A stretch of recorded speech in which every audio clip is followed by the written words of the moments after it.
Beneath a camouflage net inside a freezing M10 Wolverine tank destroyer, Private First Class Ray Thompson watched through a foggy periscope. His breath came in quick, short puffs. His gloved hands shook, not from fear but from the freezing cold that went through every inch of metal and bone. Just 800 yards away, a line of German tanks moved like a snake through the woods. There were 12 of them, mostly Panzer IV models and one Tiger I at the front. Behind them, half-tracks rolled with infantry soldiers and fuel trucks brought up the back. They were heading toward an important crossroad, a road that, if taken, would cut off supplies and help to the 101st Airborne Division, currently trapped in Bastogne. Thompson had no orders, no permission to fire. He was told to wait, to watch, and to report, but he could see what was about to happen. So he made a decision.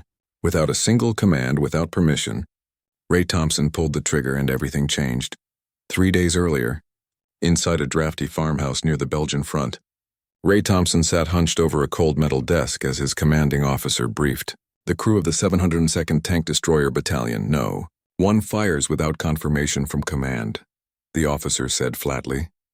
I don't care what you see. I don't care how close they are.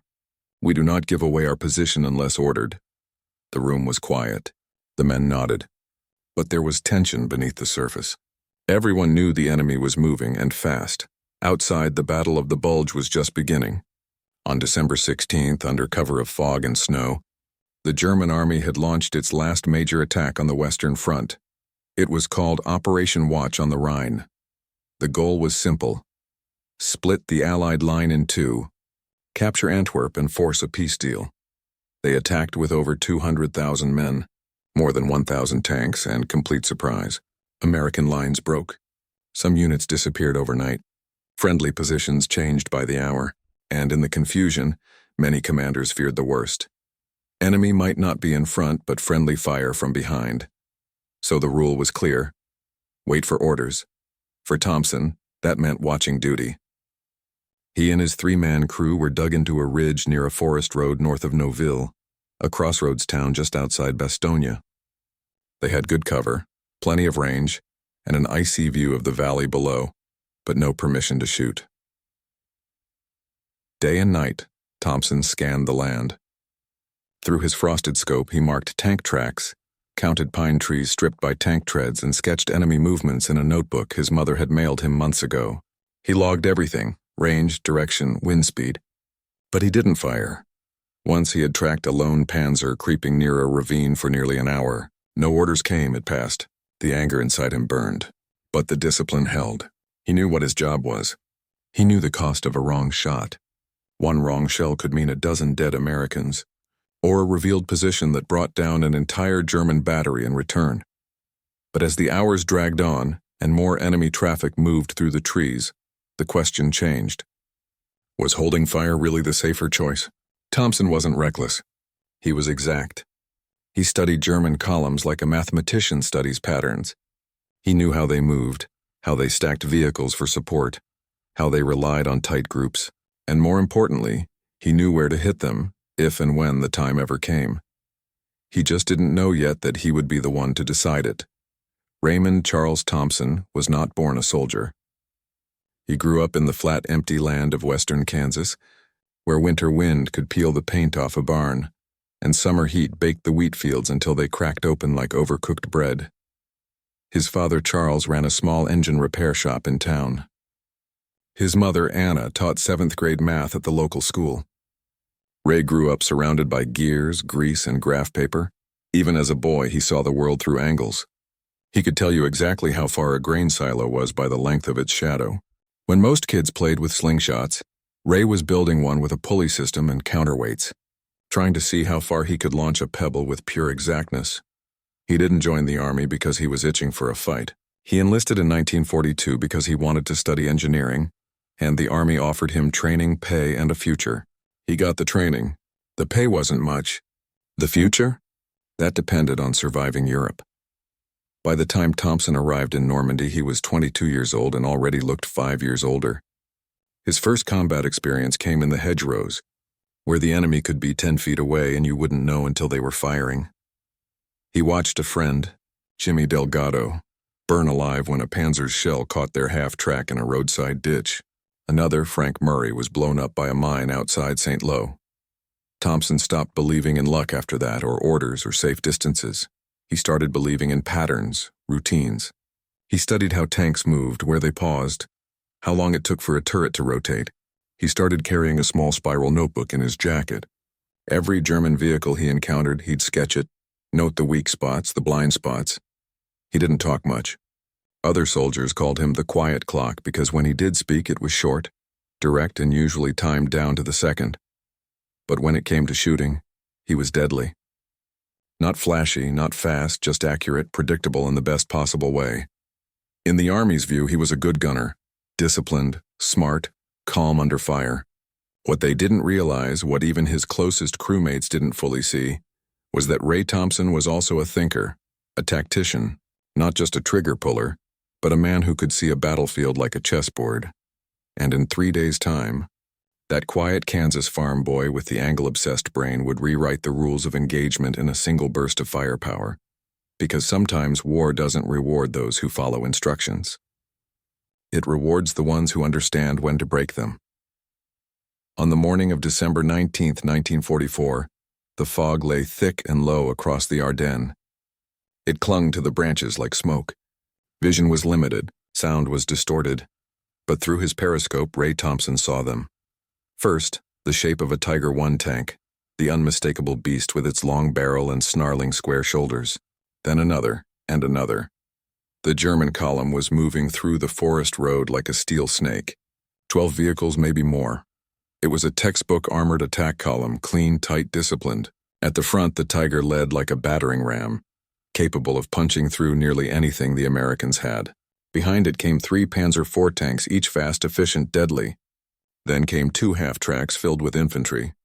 Behind them, support vehicles, ammunition trucks, fuel tankers, field kitchens. Even the tail end of the column was flanked by a self-propelled anti-aircraft gun, a sign they were expecting contact and prepared for anything. Anything except one unapproved American gunner with a Wolverine. The road they were on was narrow, barely wider than the column itself. Steep forest banks on either side, thick trees closing them in. No room to move around, no room to scatter. To Thompson, it wasn't just a road, it was a trap. But here's the catch. Ray had no orders. No one else could see what he saw. Radio contact with his battalion's forward headquarters was weak, broken, or non-existent. The only way to reach command was to move and risk being seen. By the rules, he was supposed to watch the enemy, report their direction, let air support or artillery take the lead. But Thompson wasn't watching a column just passing through. He was watching a blade aimed straight at the throat of the American line. That road, the one they were creeping down, led directly to the Noville crossroads. If they took Noville, they'd attack the defenders at Bastogne from the north. The 101st Airborne Division, already surrounded, would lose its last major supply lifeline. The result would be catastrophe. Tens of thousands of Americans cut off in the cold, and yet the tanks kept moving forward. Calm, confident, protected by the belief that American forces were disorganized, scared, and stretched too thin to respond. They were half right. Ray Thompson was scared. He was cold. He was isolated. But he wasn't disorganized. He was calculating. He knew that if he fired too early, they'd scatter. If he hit the wrong target, the others might escape or return fire with overwhelming force. But if he fired with exactness, just the right vehicles in the right order, he could do something most officers would say was impossible. He could take apart an entire armored column piece by piece, and he'd have to do it without a word from command, without backup, without permission.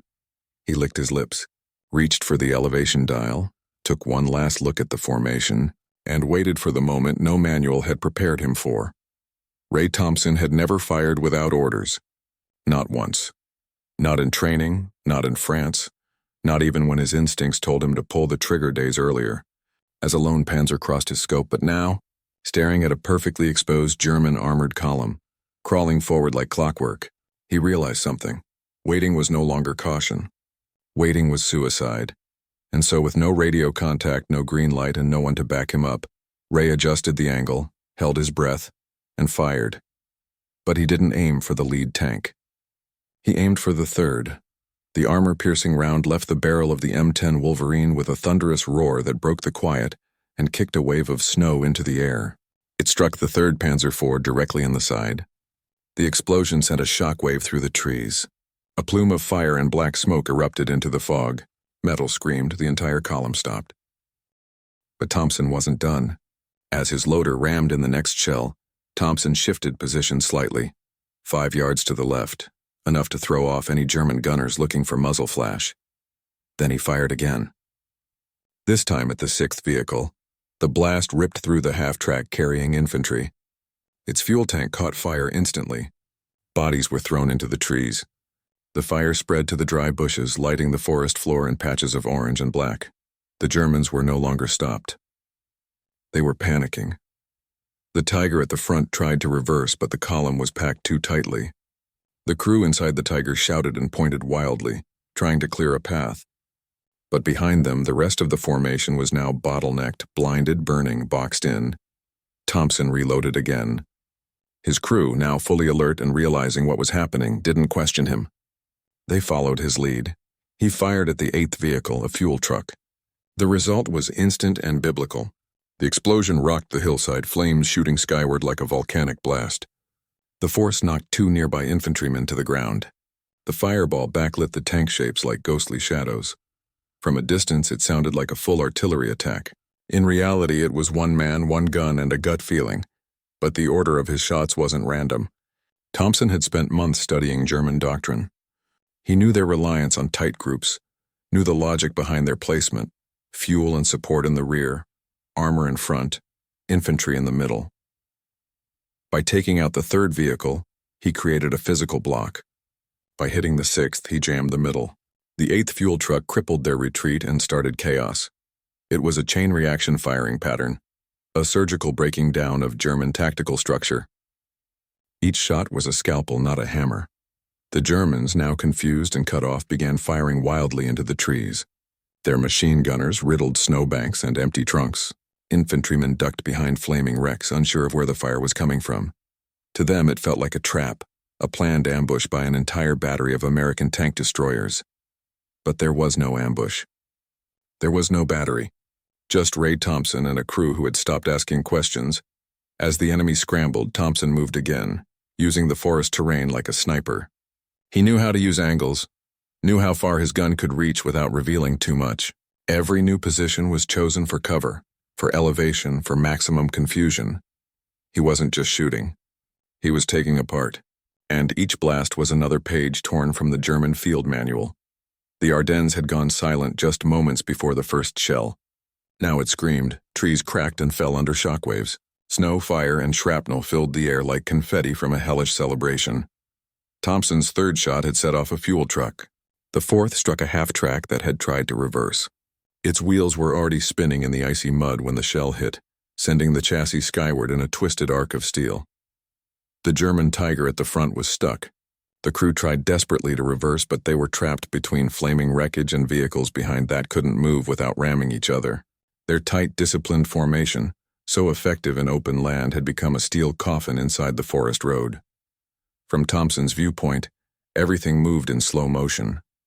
He saw soldiers yelling, arms waving, confusion turning to panic. German infantry began to scatter into the woods, abandoning vehicles. Some took cover behind trees.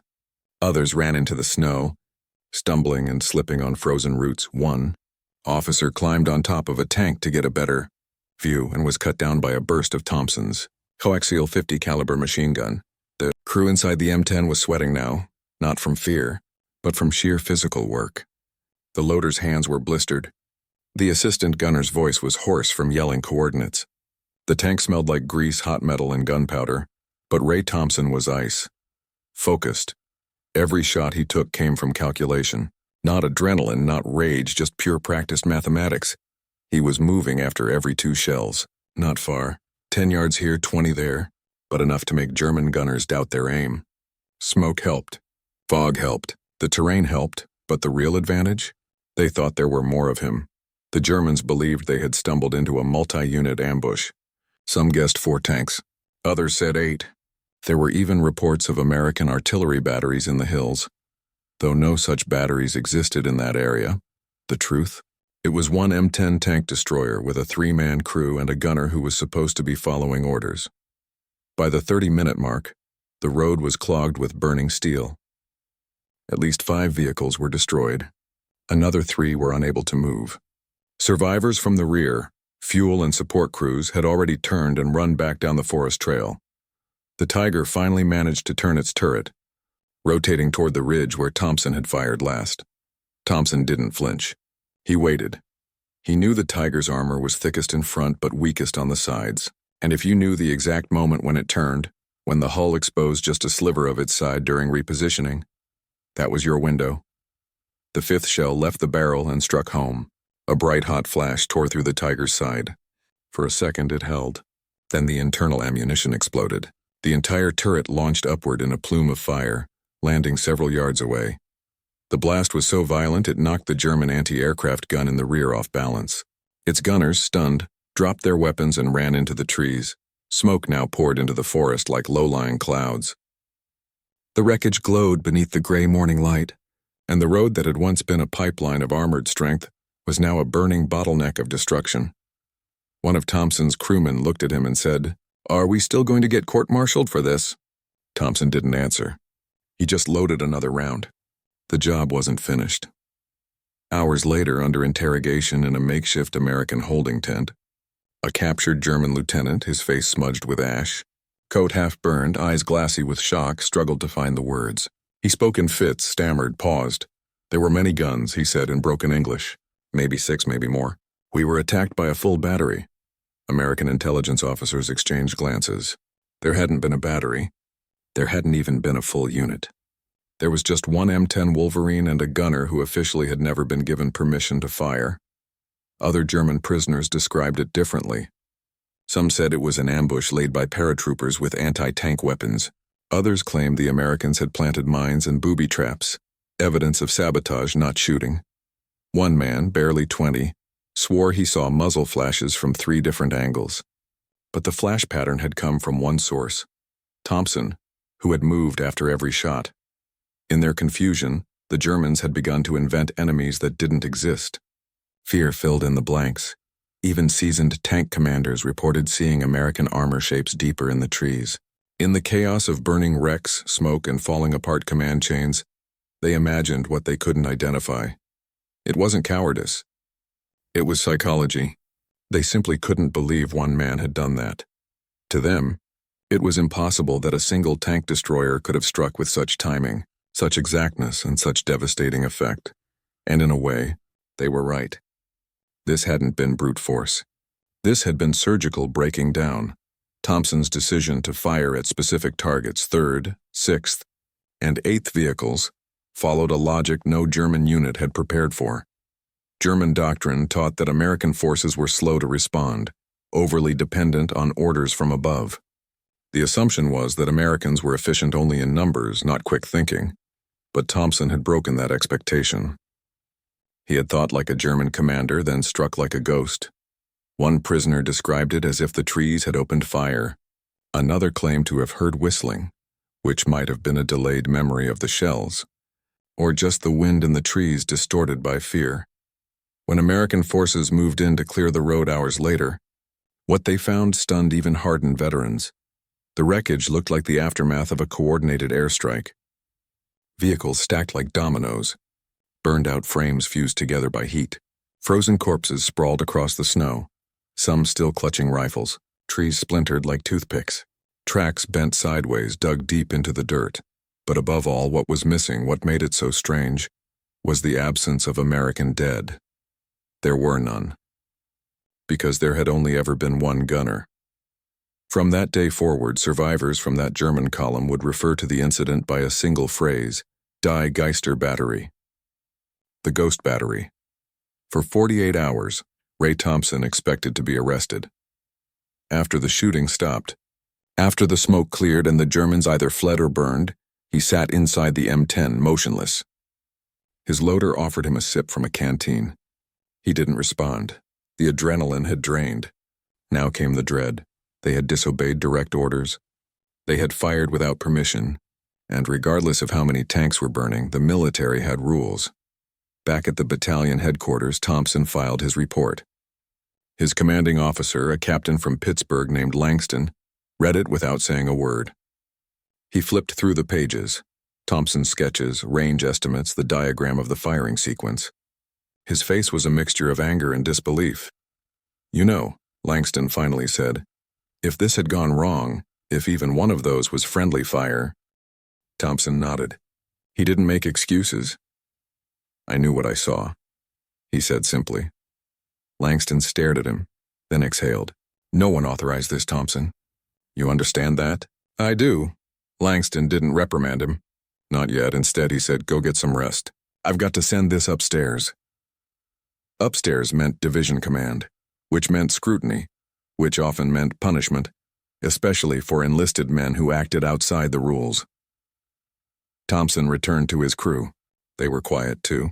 No backslapping, no celebration. They were all waiting for the hammer to fall, but it didn't. Not immediately.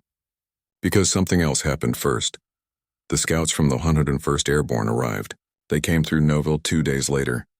Faces hollow, eyes red from sleepless nights and trench exposure. They had expected to find that forest road crawling with armor. Instead, they found twisted German wreckage. They asked which unit took this out. Langston said it wasn't a unit.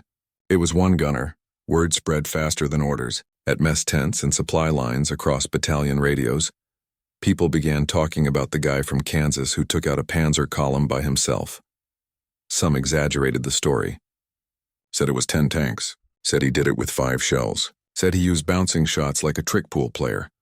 But in the middle of the legend forming, the official investigation began. Division intelligence reviewed Thompson's field notes. They interviewed the loader, the assistant gunner, even tried to contact higher command to confirm Thompson's radio situation that day. They couldn't prove disobedience because there was no clear record of orders being received. The lines had been jammed. Thompson's crew had tried to report.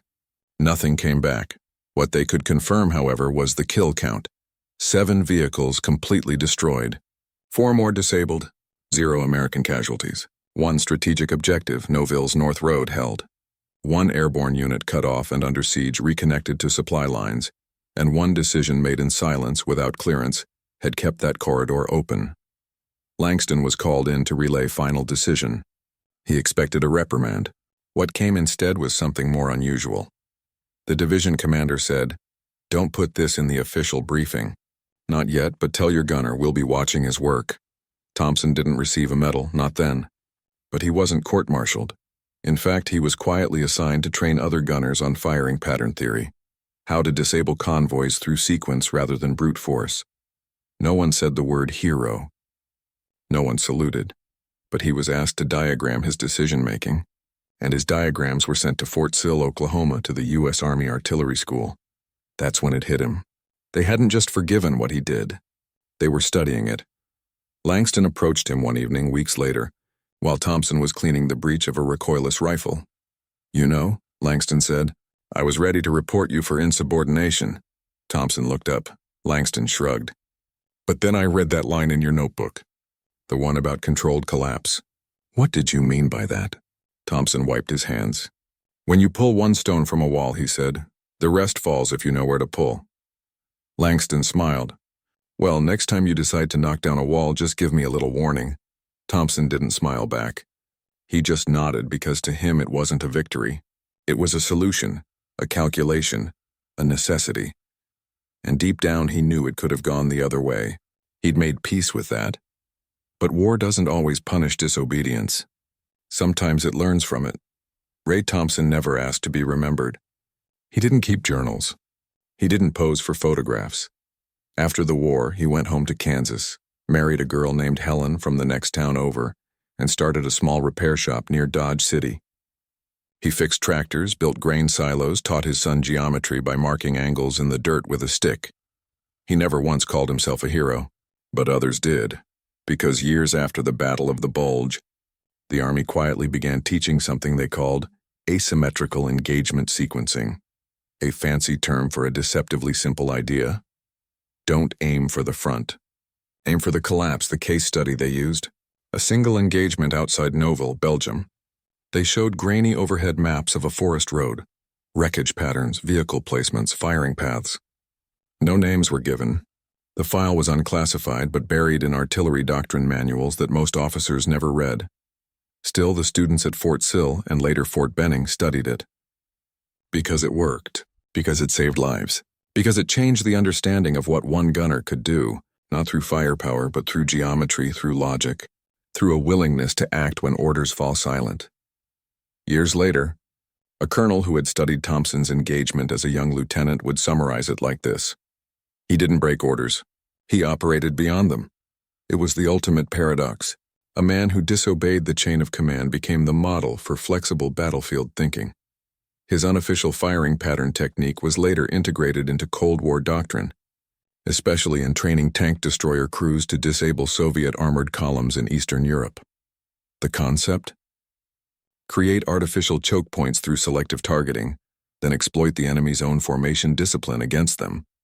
It was revolutionary, and it came from a Kansas farm kid who had never attended college. Decades later, a military historian stumbled across the original field report filed by Captain Langston. Buried in a cardboard box of World War II after-action reports, it was stamped with a faded red line.